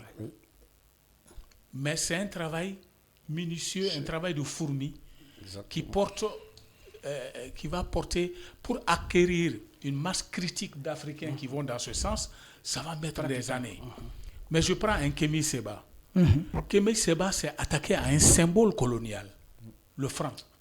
En s'attaquant au franc, il s'attaquait à l'UEMOA, il s'attaquait à la CEMAC. Il était en train de dessoucher les racines du colonialisme français ici. Donc, il y a, si je peux me permettre, deux types de panafricains. Ceux qui vont dans la dénonciation de tous les jours de telle autorité dans un pays. Okay. Mais moi, ce que je conçois comme mon panafricanisme, c'est les superstructures, c'est les regroupements sous-régionaux et régionaux. Parce que c'est eux les gros problèmes. C'est par eux que les colonisateurs ou les États terroristes passent pour nous imposer des corsets. Et c'est ce qu'il faut détruire. Une fois qu'on arrive à s'attaquer aux unions sous-régionales ou régionales et qu'on puisse les amener à se défaire de ce carcan, vous verrez que tous les autres pays vont suivre. Aujourd'hui, un pays africain qui est isolé, nous sommes isolés, mais qui veut venir nous soutenir. Mais il a affaire à l'Union africaine, il a affaire à la CEDEAO, s'il est à la CEMAC, s'il est dans la CEMAC, il a affaire parce qu'ils vont te détruire. Mais quand ces organisations sont réformées pour se débarrasser du corset des pays occidentaux et réduire leur objectif à la défense des intérêts des pays africains comme les Arabes l'ont fait avec l'OPEP, on va sortir plus rapidement, à mon avis, du marasme. Ok. Mais sinon, l'autre chemin qui consiste à taper, oui, on apporte de l'aide, mais vous aurez beau apporter de l'aide aujourd'hui à la Côte d'Ivoire, vous ne pourrez pas faire plus s'il n'y a pas de panafricains ivoiriens qui peuvent se battre à l'intérieur. Pulchéry Balé, oui. Qui sont capables de rester dans le pays, de se battre, qui risquent la prison pour ça ou qui risquent d'être même tués. Donc, votre combat, effectivement, ça sera limité. Et c'est un système de combat qui va vous mettre en face de ceux qui sont les gardiens du temple, qui sont les laudateurs du régime. Et ça va être extrêmement difficile. On va avancer dans ce chemin, mais le pas, c'est des petits pas. Mais s'attaquer aux superstructures comme l'Union africaine, la CEMAC, comment est-ce qu'on appelle, l'UEMOA, on est en train de dessoucher, ça, c'est vraiment les racines du colonialisme qu'on est en train d'enlever. Merci. Merci beaucoup, doyen. Docteur, Oui. je reviens vers vous, cette fois-ci avec une autre question. Nous prenons les cas aujourd'hui, au vu de tout ce qui a été dit, l'Union africaine est out, il faut un nouveau type de regroupement, et de ce nouveau type de regroupement, l'AES aujourd'hui était un cas d'école. C'est un exemple. L'AES constitué autour de la fameuse agression, quand la CEDEAO voulait agresser le Niger, le Niger en question aujourd'hui se retrouve dans un problème qui ne dit pas son nom. Je peux comprendre que les autorités du Niger dénoncent, critiquent les ingérences de la France à travers soit le terrorisme, soit d'autres mécanismes. Je peux comprendre que le Niger aujourd'hui qui affronte le terrorisme, que les peuples se mobilisent autour de cela, mais que des fonctionnaires de l'État, en ce moment précis du combat, où les pays comme Niger, longtemps pillés, son uranium pillé, volé, ces pays qui fait face à, qu'on le veuille ou pas, une puissance comme la France, qui appartient au monde occidental, qui est membre de l'OTAN, c'est très important, fait face à la France, fait face à certains caciques d'anciens régimes qui ont leur action dans certaines choses, au lieu d'accompagner ces autorités, si des fonctionnaires de l'État, c'est-à-dire des agents, des fonctionnaires payés par l'État aux frais du contribuable, au même moment décident de grève, à qui va profiter cette grève? J'ai fait référence à la grève des magistrats au Niger. C'est logique, quoi. Ça fait... Les bénéfices escomptés viennent d'ailleurs. C'est-à-dire c'est les colons qui bénéficient de ça. En tout cas, pas des Nigériens. Pas les Nigériens. Parce que regarde, le Niger vit une situation extrêmement dangereuse. Et on Boko Haram d'un côté, tout à fait, Boko la Haram Libye de l'autre côté. Tout ça là. Donc, moi, je pense que l'exception de la situation devrait faire prendre aux autorités nigériennes des mesures draconiennes. Pourquoi ne décrétez pas l'état d'urgence? Le Niger, comme le Mali, on dort d'un seul œil. L'ennemi extérieur est là, lui, il s'est montré. Mais l'ennemi intérieur qui est parmi nous, le ver dans la pomme est plus dangereux que l'ennemi extérieur. Et moi, je le dis, je ne vais même pas au Niger. Au Mali, j'ai pris l'exemple sur moi-même, personnellement. J'écris beaucoup sur ma page Facebook. Et chaque fois que je dis des choses sur la France, et même si je dénonce les pillages et tout ce que la France nous a fait subir, il y a des, je ne les appelle pas des intellectuels, mais des instruits, entre guillemets, des docteurs et tout ça, qui me disent, ah docteur, laissons la France n'est pas notre problème, c'est nous-mêmes, travaillons. Ils ont été formatés, ces gens-là. Mais c'est incroyable. Donc moi je pense que ils ont des tentacules ici, et voyez-vous les projets de déstabilisation récents du Mali, voilà, en dit mieux. Docteur, pour vous appuyer, oui. Je rappelle, j'aime tellement l'histoire, moi, oui. que jamais, dans l'histoire de la France, quand la France est en grève, Oui. est en guerre, Oui. des gens vont en grève. Et d'ailleurs, ils avaient même banni ces histoires d'associations, des syndicats, la loi Les Chapeliers. Ils avaient mis fin à ça. Mais pourquoi nous sommes entrés... Mais parce que moi, j'ai dit, nous, on mange la souris sans pour autant manger la queue. Et ça, c'est extrêmement dangereux. Je lance ces vibrants appels à nos autorités. Ok. Vraiment, à transgression égale, à leur comportement égal. C'est la loi des talions. Si on vit de telles situations, l'État doit s'assumer. La gestion d'un État n'est pas comme jouer au, je sais pas quoi, excusez-moi, au PlayStation et tout ça. À un moment donné, il faut prendre des mesures draconiennes et qui vont pour le bonheur de tout le monde. Parce que ces gens qui sont en train de gréver, ils ont leur logiciel et ils ont leur plan, ils ont tout. Parce que les syndicats peuvent être suffisamment dangereux dans un bon sens comme dans l'autre sens. On a vu lorsque Moussa Traoré tombait, c'est l'INTM. Nous, on fait l'histoire, toutes ces choses-là sont passées devant nous. C'est l'INTM à travers son ex-secrétaire général Fé Bakary Karambe qui a même amené une lettre de démission de Moussa Traoré. C'est fait, c'est documenté. Et ça fait partie des prérogatives d'un syndicat? Absolument pas.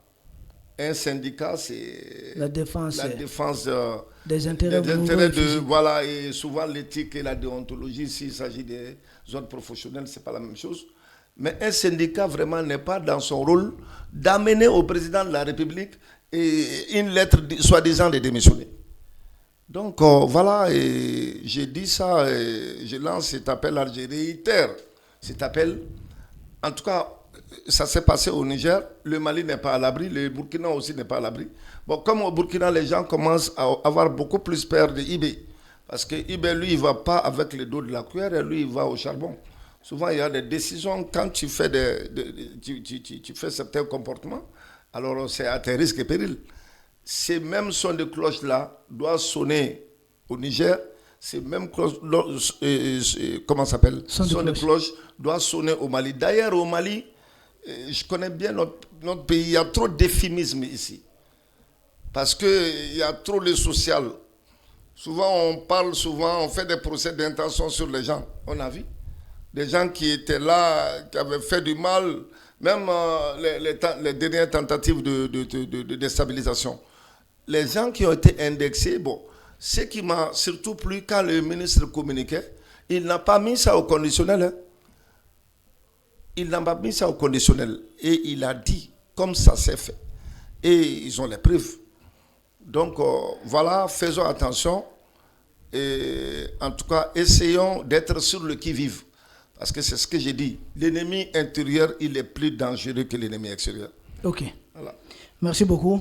Monoko, tu allais vous ajouter quelque chose? Oui, mais moi je crois que à une situation critique que traverse une nation, okay, je crois que et surtout dans c'est une phase qui est transitoire, tout le monde, même c'est l'erreur que beaucoup ont commis, même ici, partout, il fallait simplement, dans un premier temps, accompagner une transition. La transition s'accompagne. Et si elle est accompagnée, elle peut faire confiance, parce que c'est une question de confiance. Il faut des gens qui sont déjà aux prises avec la France, avec d'autres structures qui croisent le fer avec tout le monde, les terroristes, les djihadistes et consorts. C'est compliqué, n'est-ce pas? Il faut donc, dans un premier temps, l'esprit collégial, que tout le peuple, toutes les populations, tout le monde se réunit autour des autorités pour faire face au terrorisme, n'est-ce pas? Et le mal, comment chacun se sente concerné. Ça crée aussi la confiance entre la hiérarchie dirigeante et la population. Parce que c'est aussi ça. Parce que si vous créez les conditions pour lesquelles il n'y a plus de confiance, toi, mon frère est président, et nous qui sommes ici supposés l'appuyer, on ne l'appuie pas, mais il va dire, ben non, moi je ne comprends pas. Et là, quand la méfiance arrive, même si les revendications devraient être intéressantes, on ne peut plus les écouter. Et ça, je me fais comprendre. C'est-à-dire, même si les droits des choses, les magistrats ou autres avaient leur lecture qui devrait se justifier, mais tant que la confiance n'existe pas, on ne peut pas écouter. La preuve ici, les partis politiques sont où? Ils ont été dissous. Parce qu'il y a une crise de confiance. Et s'il n'y avait pas crise de confiance, je ne crois pas un instant que les partis seraient dissous. Vous comprenez? Donc, c'est le moment de prendre de la hauteur. On ne peut pas évoquer tous les problèmes parce qu'il y a déjà des problèmes. Et quand on soulève d'autres problèmes, ça augmente le nombre de problèmes. Et qui va les résoudre? Or, c'est ensemble que les problèmes se résolvent. C'est dans les forces communes que les... C'est pourquoi ici, quel que soit ce qu'on peut dire, du citoyen malien, il retient qu'il est Fama. Quel que soit ce qu'on va dire, quelle que soit sa divergence, quelle que soit son opinion, il est Fama. Est-ce que je me fais comprendre? Et c'est ça qui devrait déterminer aujourd'hui la population des pays touchés par ce malheur qu'est le terrorisme. Il fallait que les gens comprennent. Parce que comme tu l'as si bien dit, ça profite à qui? Ben, quand il y a le désordre, ça profite aux Occidentaux. C'est à eux. Parce qu'ils vont finir par dire, mais lui-même, il n'a pas pu gérer, il n'est pas en mesure de gérer son pays. Il est en contradiction. Il a mis X en prison. Il a donc, ça leur donne des arguments. Or, si les gens avaient compris qu'il y a des moments, il faut faire balle à terre. Je me souviens ici, au début de la crise, les enseignants, les syndicats des enseignants voulaient faire des grèves de tout. Quand ils ont été reçus à Kati, ils sont revenus. Il y avait un article, je ne sais plus, 32 ou 36, je ne sais pas, quelque chose de ce genre. Article 39. 39. 49. 49, merci. Ils ont essayé de surseoir. Et cela participe à la construction des choses. Cela ne veut pas dire que vous avez tort, mais le contexte vous oblige aussi à comprendre qu'il y a nécessité de faire balle à terre. Pour ne pas jouer le jeu de l'ennemi. Et à ce niveau-là, je crois que nous, les Africains, nous devons encore réfléchir mûrement pour savoir quand est-ce qu'il faut aggraver les situations et quand est-ce qu'il ne faut pas. Sinon, les grèves dans ces conditions-là sont mal vues. Même en temps normal, toutes mes excuses, en temps normal, il n'y a même pas de transition ni rien. Aucun pouvoir, quand il se soucie, n'écoute pas les grèves.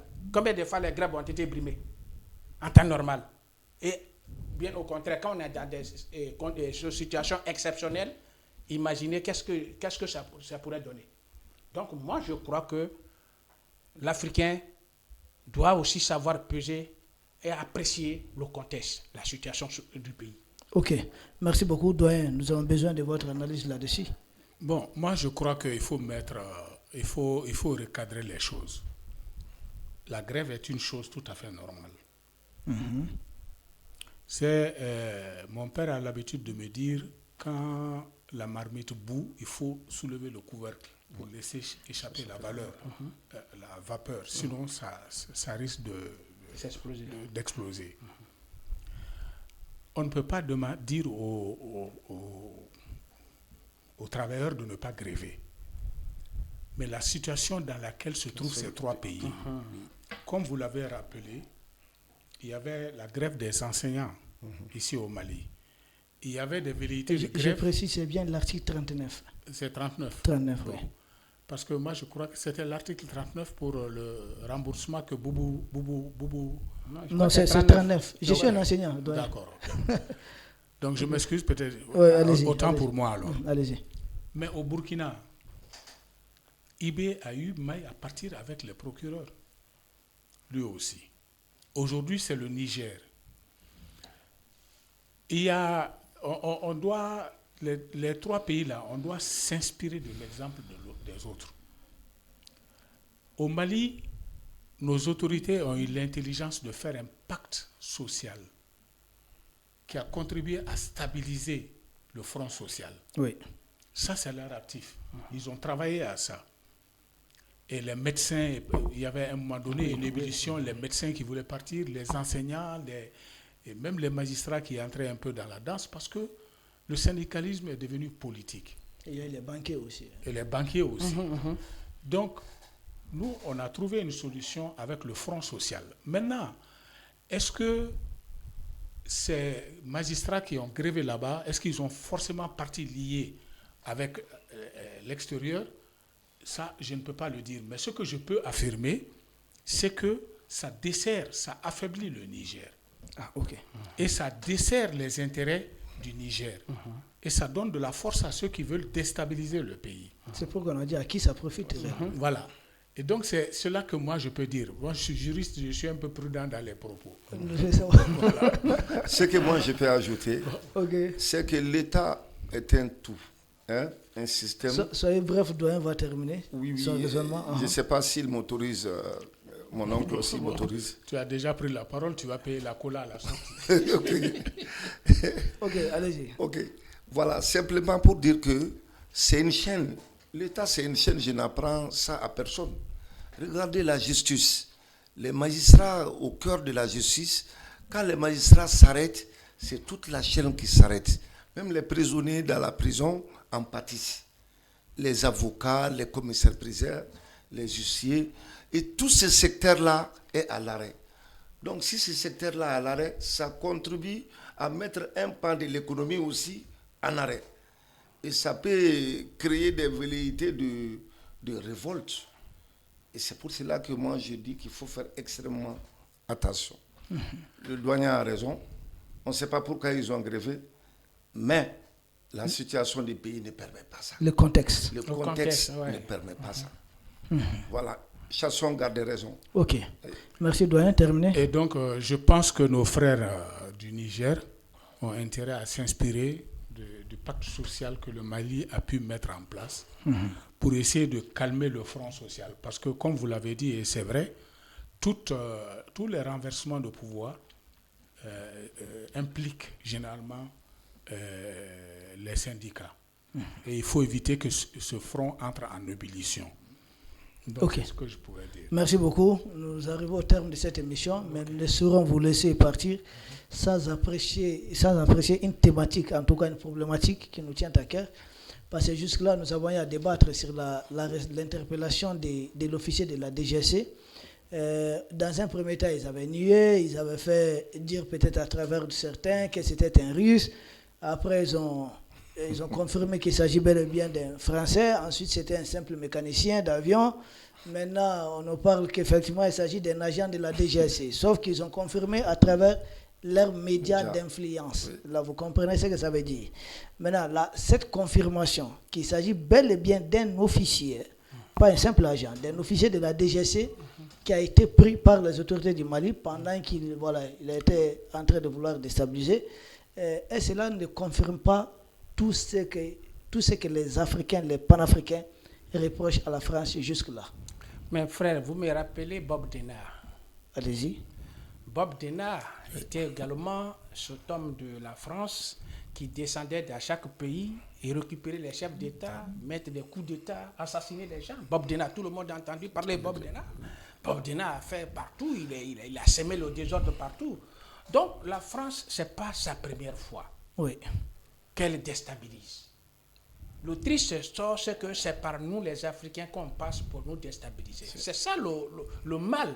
Sinon, la France est dans sa logique. Elle ne s'est jamais trompée. Et donc, si aujourd'hui, d'abord, au départ, la France, vous savez, le communiqué nous a dit que les arrestations, c'était, je crois, depuis le 1er août. Oui. Et le communiqué de la France, c'est après l'intervention sur l'ORTM que la France a su se prononcer. Mais si on arrête un Français depuis le 1er, déjà le 2, le 3, les services français devraient réagir. Parce qu'il est censé remonter un rapport tous les jours quand même. Ouais, c'est ce que j'ai dit. Ils devraient le faire. Pourquoi ils ne l'ont pas fait? Et si les autorités n'avaient pas eu le courage de le dire officiellement, peut-être ils allaient négocier dans des choses en sourdine pour dire non, on va faire en diplomatie, n'en parlez pas, et on va gérer. Vous comprenez? Oui. Et personne ne comprendrait. Et les rumeurs allaient donner tort aux autorités maliennes. Parce que les rumeurs étaient tellement fortes que les gens se disaient, mais pourquoi les autorités ne se prononcent pas? Si c'est vrai, pourquoi ils ne parlent pas? Vous comprenez? Et leur intervention a mis fin aux rumeurs. Et donc, pour ce qui est de l'agent français, moi je dis que ce n'est pas une première. Le triste, c'est que c'est nous qui fusillerons nos murs pour que les arts y entrent, y pénètrent. Parce qu'on ne peut pas atteindre quelqu'un s'il n'y a pas eu de faille. Je peux me tromper. S'il n'y a pas eu de faille, on ne peut pas.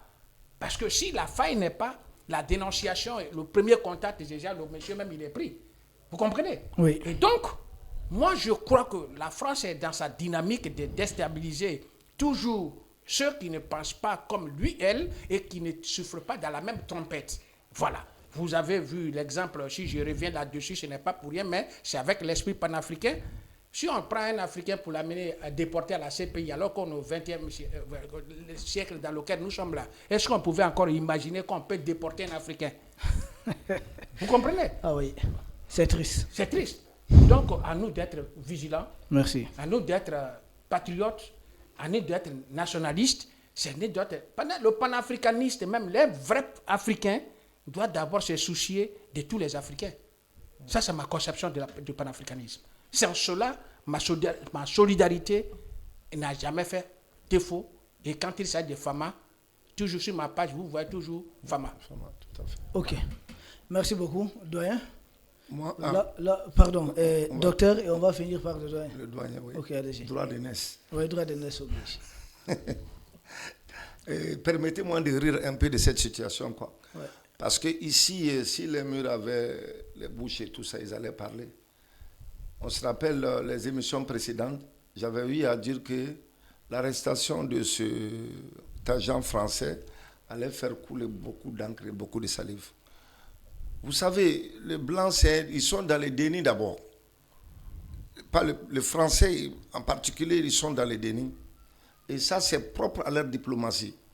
Quand quelque chose arrive et ils savent qu'ils sont en faute, ils ne l'avouent pas immédiatement. Ils essaient de noyer les poissons dans l'eau. Et à ma connaissance, ou je ne sais pas trop, quand ils ont commencé à pêcher, les gros poissons, d'abord, ils ont commencé par lui. Le Français, l'agent de la DGSS a été pris par le service de renseignement et tout. Et c'est lui peut-être qui a vomi. Le nom des gens. Exactement. Moi, à ma compréhension, si mon intelligence est en place, ça doit être comme ça. Parce que lui, il a été le premier à être pris. Et toi, il ne faut pas dévoiler tous nos secrets quand même. Non, j'ai dit, je pense comme ça. Ouais, ok. Je ne suis pas un agent. Il a parlé tout court. Voilà, il a parlé. C'est sûr, il a parlé. Ok. Et des preuves tangibles. Hein. Oui. Et c'est, mon ami Moloko a dit, oui. c'est des choses, c'est comme si on peut dire que j'ai été triché partout, mais on ne triche pas dans la course de marathon, quoi. on ne triche pas dans les courses de marathon. Non. Soit tu sais courir, tu deviens premier, ou bien tu ne sais pas courir, tu es dernier. Exactement. Donc ce monsieur-là, vraiment, c'est l'aubaine, quoi. C'est la plus grande prise au Mali ces dernières années. Si ça tenait qu'à moi, si les Français négocient, d'accord, on est d'accord, mais ils vont nous donner tous les mauvais Maliens. À commencer par les Yada Gali, les Bilal Al-Sherif, même les petits Konaté là. Ils vont rassembler tout ça là pour nous, et même les mauvais Maliens qui sont en Côte d'Ivoire. Tout ça pour nous, et puis on va les donner. C'est la condition, si c'est moi. Ok. Je ne cherche pas d'argent, échange. On comprend la position du docteur Mamadou Sylla Traoré, doyen. Ça confirme quand même leur détermination à déstabiliser les institutions de l'AS. Moi, je dirais que nos autorités sont en train à tous les coups de piéger les Français. Ils ont un regard, leur ancien regard, alors que nous, on a changé de logiciel. Ils se font prendre au piège à chaque fois. L'arrestation de ce monsieur a été précédée d'une recherche approfondie sur sa situation. Parce que on sait que de façon classique, les Français allaient dire non, c'est un simple travailleur. Maintenant, ils se sont rendus à l'évidence, ils ont été piégés. Vous vous rappelez de l'affaire Greenpeace? Oui, effectivement. Le bateau de Greenpeace, où 2 capitaines ont été pris en flagrant délit. C'est à peu près les mêmes choses. Ça, c'est ce que moi je voulais. Mais il n'est pas le seul espion. Par définition, l'ambassade, c'est un nid d'espions. Et tous les expatriés qui sont là sont de potentiels espions.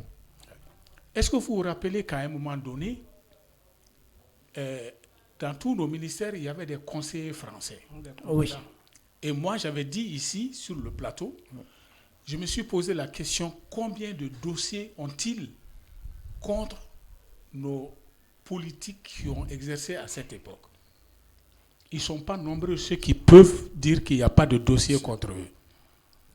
Or, ça me ramène à l'émission précédente, où les gens se sont posés, même dans les commentaires, comment des hauts gradés, des généraux, peuvent tomber dans un tel trou.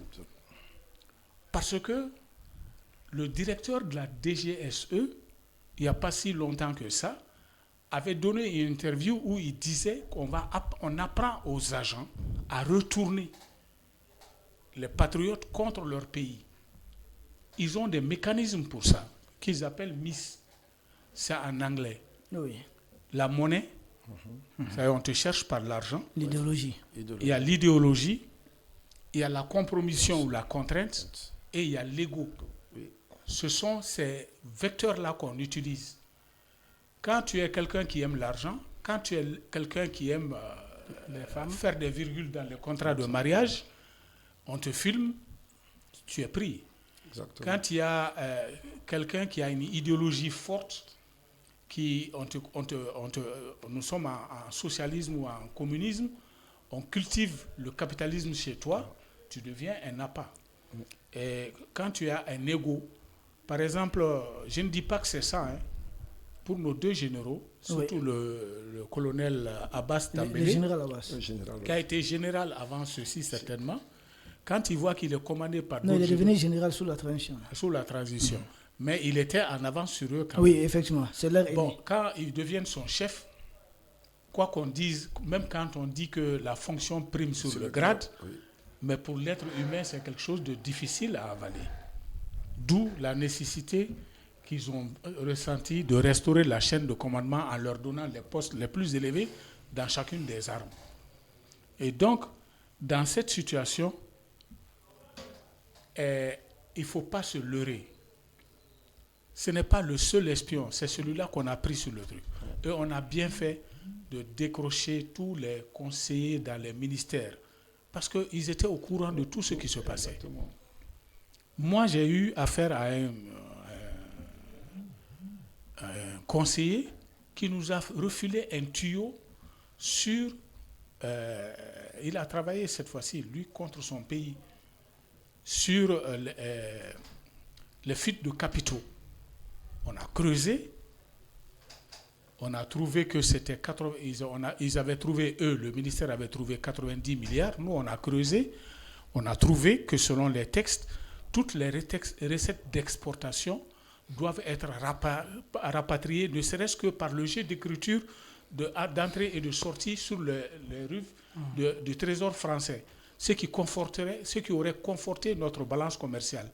Mais les fonds on enlève des fonds sur les recettes d'exportation avant même d'inscrire le tout au Trésor français, ça diminue la potentialité de notre balance commerciale. Donc, si lui sait ça, les autres le savent. Rien ne se faisait dans ces ministères-là à l'insu de ces gens. Ils sont là-bas, ils savent ce qui se passe. Et ils ont des dossiers sur chacun, peut-être des fonctionnaires, ou en tout cas sur des fonctionnaires, ou même sur des politiques comme le ministre. Qui sait? Donc on était infiltrés. Et moi, j'apprécie vraiment, nos autorités ont joué finement. Ok. Voilà. Merci beaucoup. Nous avons inséré quelque chose à la fin de cette émission. Général. C'est un débat, oui? Oui, avant de donner les mots de la fin, ou bien il n'y aura pas de mots de fin. C'est juste un résumé. Oui, bon, là, ce que moi j'ai dit, on nous autorisé, c'est que les tops, c'est comme les générations spontanées. Tu coupes un se redresse.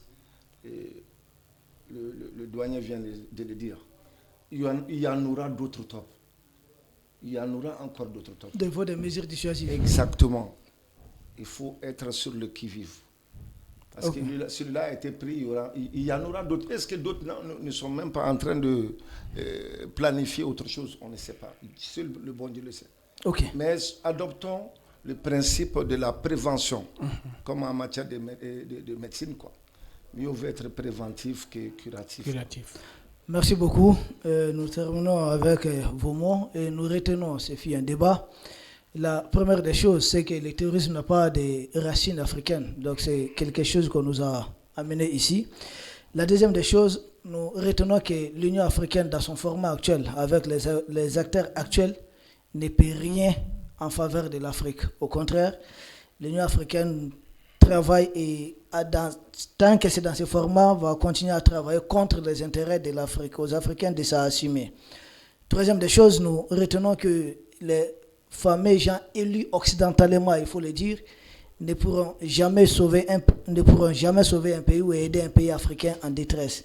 Ce fut le cas avec des élus occidentalement élus dans les pays autour de la Côte d'Ivoire au moment fort de la lutte ivoirienne du président Laurent Gbagbo qui s'est retrouvé à peu près seul. Et ce fut le cas quand les pays de l'Est ont été agressés. Encore, les pays de l'Est se sont retrouvés seuls. Il faudrait saluer néanmoins la solidarité du Mali et du Burkina en faveur du Niger, qui est d'abord l'épine dorsale d'ailleurs de la création de l'AES. Nous retenons aussi que le modèle de l'AES actuel, c'est ce format qu'il faut pour l'Union africaine. Et nous espérons que c'est un format qui va grandir avec le temps, mais peut-être intelligemment. Et cinquièmement, nous retenons aussi que les syndicats peuvent être utilisés pour affaiblir les États. Et dernière chose que nous retenons, c'est que Vigelier confirme bel et bien, c'est officier de la DGC, son arrestation confirme que la France continue d'utiliser toujours les vieux logiciels tout a été utilisé depuis l'époque de Jacques Faucard, Bob Denard, voilà. Donc même logiciel contre les pays de l'Afrique. Donc un grand conseil à tous les cadres africains, attention au maïs. Maïs, c'est que les doyens viennent de dire, c'est des moyens. Ils vont essayer de vous récupérer par des moyens financiers, peu importe les moyens, pour vous retourner contre les intérêts de votre propre pays. Ou encore pour des raisons idéologiques. Ils vont vous faire croire à des histoires de djihad ou autres. Vous allez travailler pour eux, peut-être volontairement ou involontairement.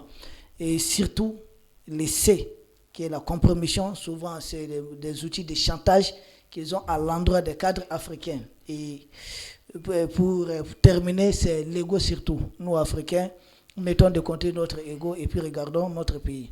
Et je crois que j'ai été un peu fidèle. Oui, absolument. Très fidèle. Ok, merci.